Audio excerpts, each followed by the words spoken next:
বিষ্ণু ঈসা ইসলামের কাছে এক সাহাবী এসে বলল, ইয়া রাসূলুল্লাহ আ'তিনি শাইআন, আপনি আমাকে কিছু দান করেন, আমার কিছুই নাই। বিষ্ণু বললেন, তোমার কিছু নাই? সাহাবী বললেন, ইয়া রাসূলুল্লাহ ঘরে আমার শুধু দুইটি জিনিস আছে। কয়টা? চিল্লায় বলেন কয়টা? এক হচ্ছে একটা জামা, দুই হচ্ছে পানি খাওয়ার একটা জগ। বিষ্ণু বললেন, এই দুইটাই নিয়ে আস। বিশ্বনবীর কথা শুনে ওই সাহাবী ঘর থেকে জামা নিয়ে আসলেন, পানি খাওয়ার জগ নিয়ে আসলেন।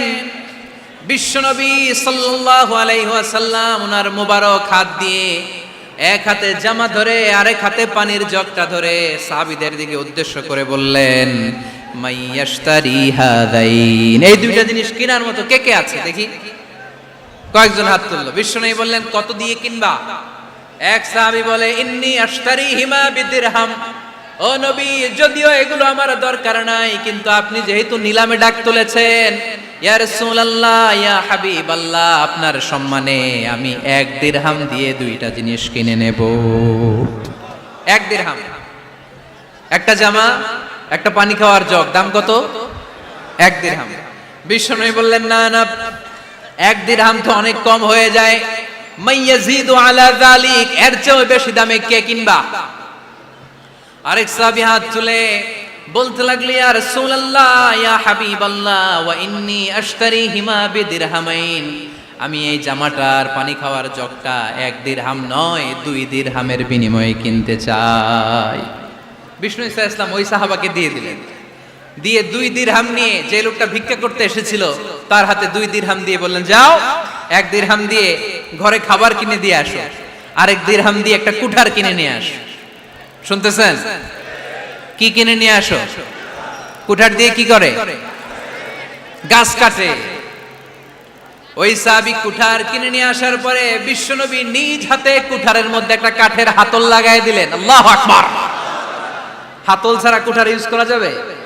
বিশ্বনবী নিজ হাতে ওই কুঠারের ভেতরে একটা হাতল লাগাই দিলেন আর বললেন, লা উরিদু আন আরাকা 15 আইয়াম, এই কুঠার নিয়ে জঙ্গলে যাও, গায়ে অনেক শক্তি আছে, কাঠ কাটো, এই কাঠ কেটে বাজারে বিক্রি করো, সামনের 15 দিন যেন আমি আমার চোখের সামনে তোমার না দেখি। বিশ্বনবীর পরামর্শ অনুযায়ী কুঠার নিয়ে ওই সাহাবী জঙ্গলে চলে গেলেন। কাঠ কেটে বাজারে বিক্রি করতে করতে 15 দিন পরে 10 দিরহাম নিয়ে বিশ্বনবীর দরবারে হাজির হয়ে গেলেন। 10 দিরহাম নিয়ে বিশ্বনবীর কাছে হাজির হয়ে গেলেন। সাহাবী এসে বলল, ইয়া রাসূলুল্লাহ এখন আর আমার ভিক্ষা করা লাগে না, আমার গায়ে অনেক শক্তি আল্লাহ দিয়েছে, আই এম ভেরি এনার্জেটিক, আপনার দেয়া বরকতের কুঠার দিয়ে আমি কাঠ কেটে কেটে স্বাবলম্বী হতে শুরু করেছি। সুবহানাল্লাহ পড়েন। আমি এখন 10 দিরহামের মালিক। বিশ্বনবী বললেন, লা আইয়াহতাতিবা আহাদুকুম হুজমাতান আলা যাহরিহি খায়রুম মিন আইয়াসআলা শাইআন ফায়ু'তিয়াহু আও ইয়ামনাহু, যাদের গায়ে শক্তি আছে তারা ভিক্ষা না করে কাঠ কেটে পিঠে সেই বোঝা নিয়ে বাজারে বিক্রি করা অনেক ভালো, কারণ কারো কাছে যদি তুমি হাত পাতো সে দিতেও পারে নাও দিতে পারে, আর কষ্ট করলে কষ্ট কোনোদিন বৃথা যায় না। চিল্লায় বলেন ঠিক কিনা? বিষ্ণু ঈসা ইসলামের অনুপ্রেরণায় এই সাহাবা অল্প কিছুদিনের ব্যবধানে স্বাবলম্বী হয়ে গেলেন। What is the moral of the story? বিশ্বনবীর এই প্রফেটিক স্টোরি থেকে আমাদের কি শিক্ষা? লেসন নাম্বার 1, বিশ্বনবী চাইলেই ওই 2 দিরহাম দিয়ে বলতে পারতো, যাও খাবার দাবার কিনে ফ্যামিলিতে দিয়ে আসো। সে ওই 2 দিরহাম নিয়ে খাবার দাবার কিনে ফ্যামিলিকে খাইয়ে রাত্রে আবার ভিক্ষায় নামতো। কথা কন, রাত্রে কি করতো? ভিক্ষায় নামতো। বিষ্ণু ঈসা ইসলাম তাকে কাজ করে খাওয়ার জন্য উৎসাহ দিলেন। পাশাপাশি বিষ্ণু ঈসা ইসলাম পার্মানেন্ট সলিউশন দিলেন। এজন্য পার্মানেন্ট সলিউশনের ব্যবস্থা করতে হবে। অনেকে আমরা যাকাত দেই, যাকাতে শাড়ি দেই, যাকাতের লুঙ্গি দেই, আছে না নাই? লক্ষ্মীপুরে এরকম দেয় নাকি? কি দেয়? হ্যাঁ, গাড়ি, গাড়ি দেয়, শাড়ি না।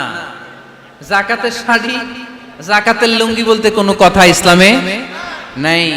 এগুলো খুব কম দামি শাড়ি, যাদেরকে এগুলো দেয়া হয় তাদেরকে অপমান করা হয়, ঠিক কিনা?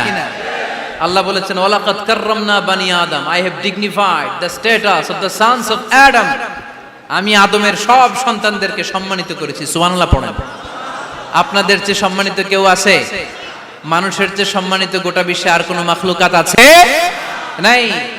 এজন্য যাকাতের শাড়ি দেয়া যাবে না, যাকাতের লুঙ্গি দেয়া যাবে না। যাকাতের শাড়ি আপনারা দেখছেন, এটারে একবার ধোয়ার পরে দ্বিতীয়বার পরা যায় না।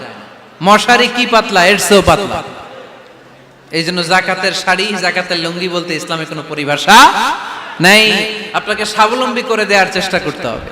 যারা লক্ষ্মীপুর জেলায় বিজনেস ম্যাগনেট আছেন, তারা একসাথে হয়ে একটা স্ট্রং যাকাত ম্যানেজমেন্ট প্ল্যাটফর্ম করতে পারেন, যেখান থেকে আপনারা বিভিন্ন থানায়